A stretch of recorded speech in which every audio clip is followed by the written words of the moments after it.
Now let us discuss about the different types of ovule. So yesterday we have discussed about the structure of the ovule. Now we will discuss about the different types of ovule.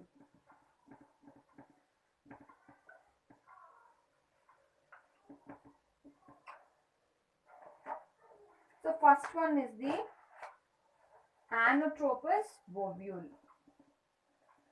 Anatropous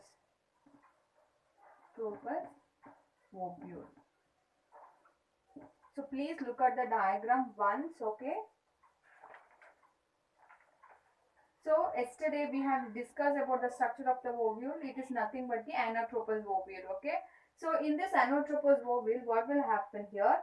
It is a type of a ovule in which the body of the ovule is inverted. So the body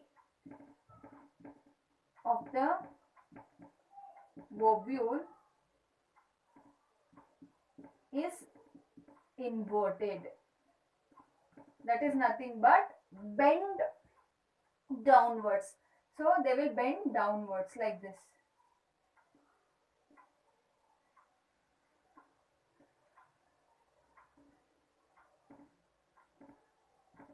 Like this, it will bend downwards. Some of the textbook they given like this, okay? Please look at that.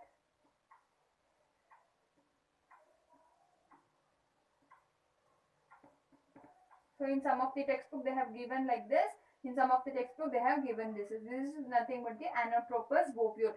See here, the body of the ovule will be inverted, that means bend, they will bend toward, that means downwards. So that is nothing but the anatropous ovule. So next, second one is the orthotropous. Orthotropous ovule. Here in this ovule, it is a primitive type of the ovule in which the micropyle and the chalaza and the funicle will be lying in the one straight line. That means the chalaza, micropyle,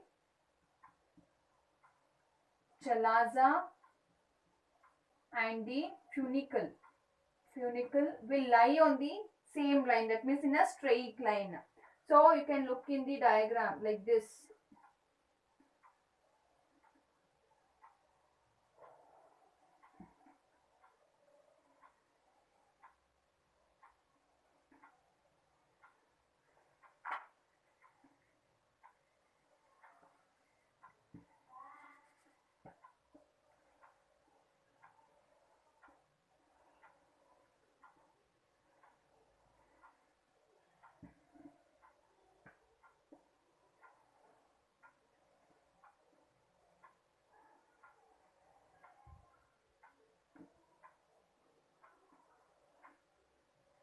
Like this, there is a diagram in your text, in your notebook, right?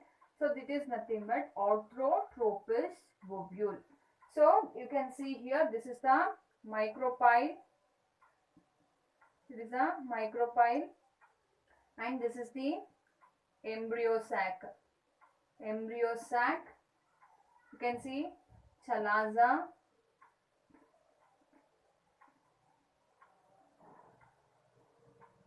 This is the helium. So all these things will be lying in the same straight line. Micropyle, chalaza, helium, and the funicle, which will comes under the straight line. So it is a type of a ovule. Here in this time, it is a primitive type of ovule in which the micropyle, chalaza, and the funicle will be in the lying on the straight line. So this is about the anthotropous ovule. So next one is the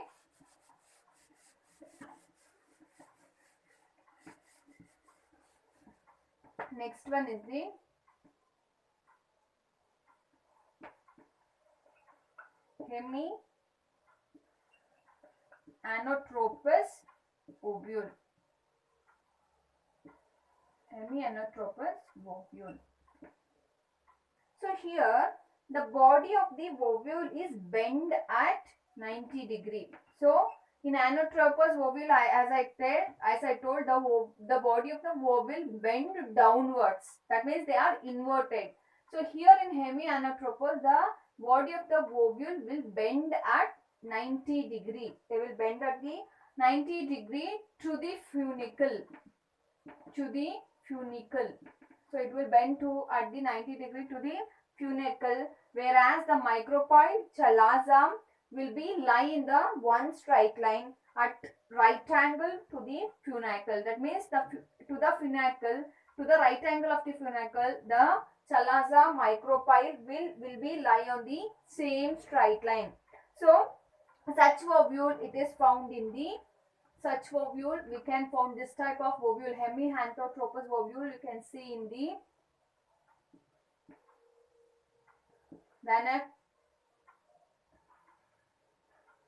Rhinonucleus, you can see in the Rhinonucleus. So this type of Anatropous ovule.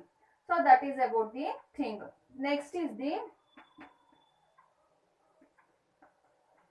Campylotropous ovule. So please look at the diagram. Now I am not at all writing each and every diagram, I am telling to you.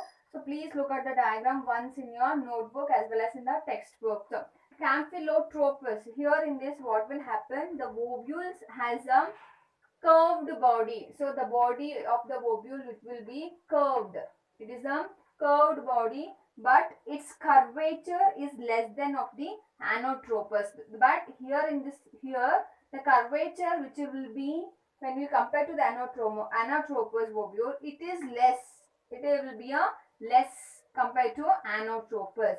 So the ovule has a curved body, but its curvature is lesser than the Anatropous. So you can see this type of Campylotropous ovule in the members of Leguminosae. Understood? So that is about the Campylotropous. So next is the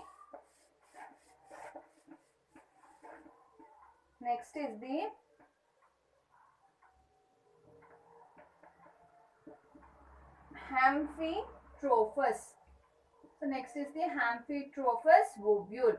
So here it is a type of ovule in which both the body of the ovule and the embryo sacs are curved. It's just like a horseshoe shaped embryo. You can see the embryo sac, it is just like the horseshoe shaped. Horseshoe shaped means it is just like this. The embryo sac will be look like horseshoe shaped. So we can see this type of Amphitropous ovule in the Ophium and in the poppy seeds, poppy plants. You can see that this type of Amphitropous ovule. So next is the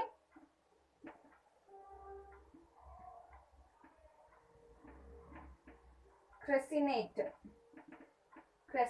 ovule.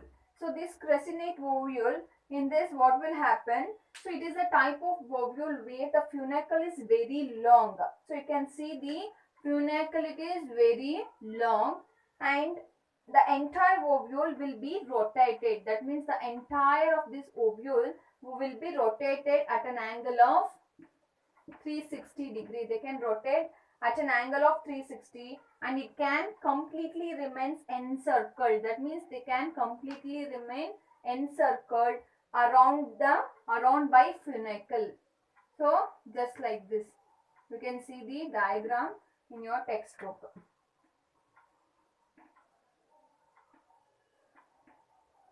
So this is a micropyle region. So it will be covered here.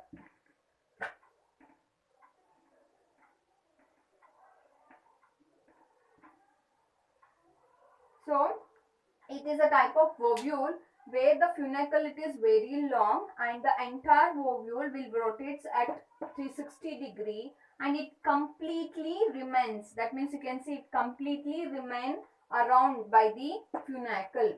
So here you can see in the micropyle end.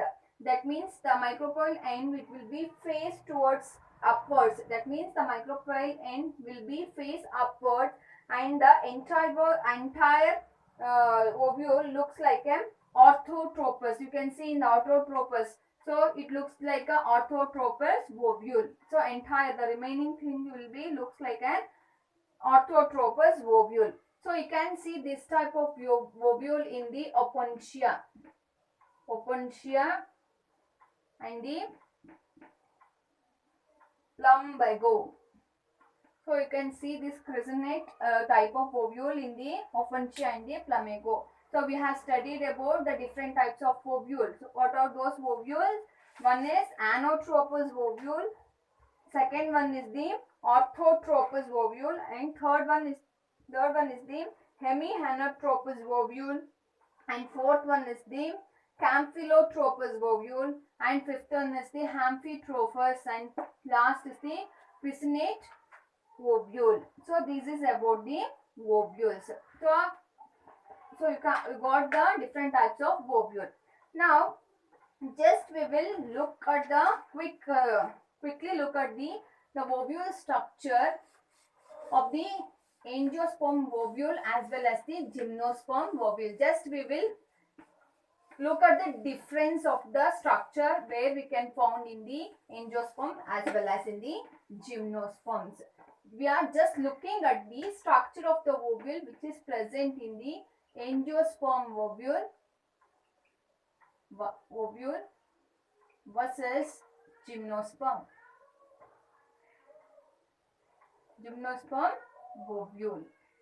So how will be the structure of the ovule which is present in the gymnosperm, and how will be the structure of the ovule which is present in the angiosperm? So we will look into it, because there are quite few things which are different from angiosperms to the gymnosperms.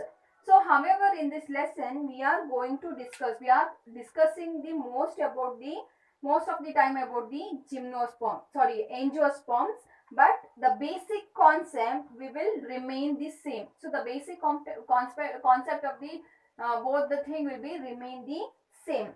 So it is just a thing, in some of the structure there will be some difference. So you can see in some of the structure in the gymnosperm it will be different from the angiosperms, right? So it will be some difference. So one such difference is the ovule. So one such difference we can found in both the angiosperms and the gymnosperms is nothing but the ovule. So let us quickly have a look into it. So gymnosperm ovule and the angiosperms ovule. So in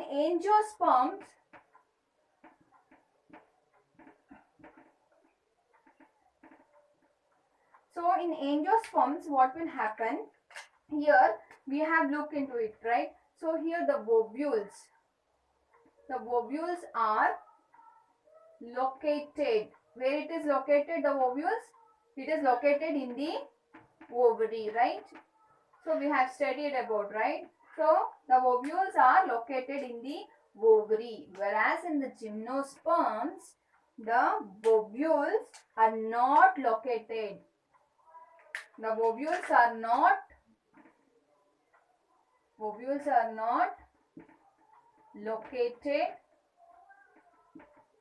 located in the ovary. So in gymnosperms there is no ovary at all. So in gymnosperm, most of the gymnosperms, their ovary is not at all there. So that is why the ovules are just free. It is just free. It is nothing but it won't enclose by anything. So that is, it won't enclose, or it is not covered by anything. So it is free. So if you look at this, you can see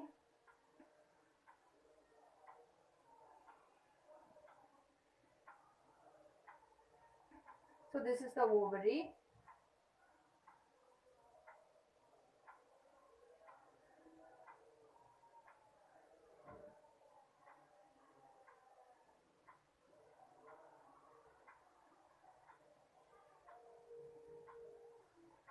So it is in the case of the angiosperm. So the ovules, these ovules are covered by a ovary, whereas in the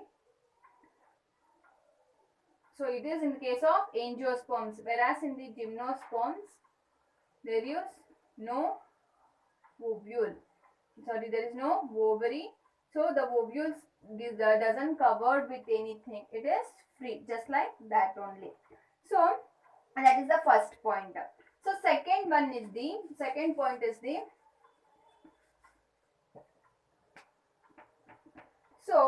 The ovules will develop into seeds inside the fruit. The ovules will develop into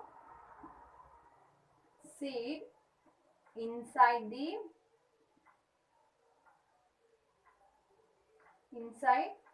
fruit after fertilization.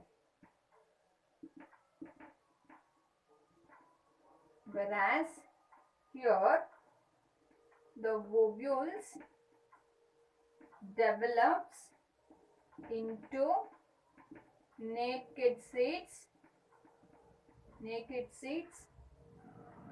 after fertilization.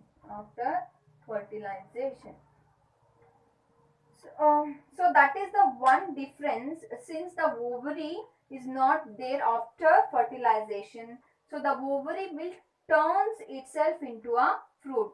So that is why the ovary will turns itself into a fruit. Whereas in case of gymnosperms, since the ovary is not there, as I told, the ovary is not there. So that is obviously there is no fruit at all. So obviously if the ovary is not there, means there is no fruit at all. So what will happen after the fertilization in the gymnosperms?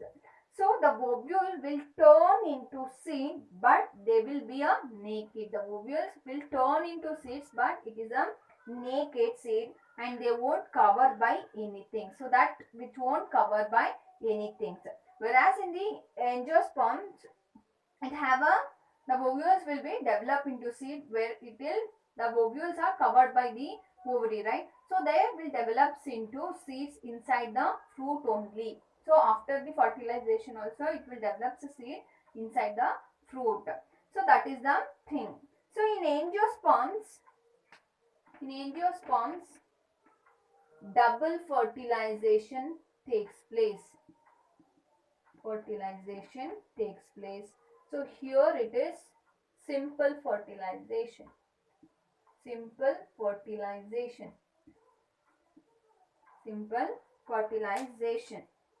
So now what do you mean by double fertilization? So you will got a question there. So what do you mean by double fertilization? So now as we are going ahead, we will see the fertilization process. That means the fusion of two, that means that two fusion will be takes place inside the embryo sac. So inside this embryo sac there will be a two fusion will be takes place in the angiosperm. So what are the two fertilization? So now we will go to what are the two fertilization? Because in that, so there will be a two male gamete as well as the two female gametes as well, right? So here the in female gamete is they also have a two female gametes. So one is the egg cell and another one is the pollen nuclei. So one will be the egg cell and another one will be the pollen nuclei. Now we will talk about little bit later about this. So this two fusion will takes place, whereas in gymnosperms one fusion will be takes place. Once the fertilization in detail when we are going to discuss, we will discuss how this fertilization double fertilization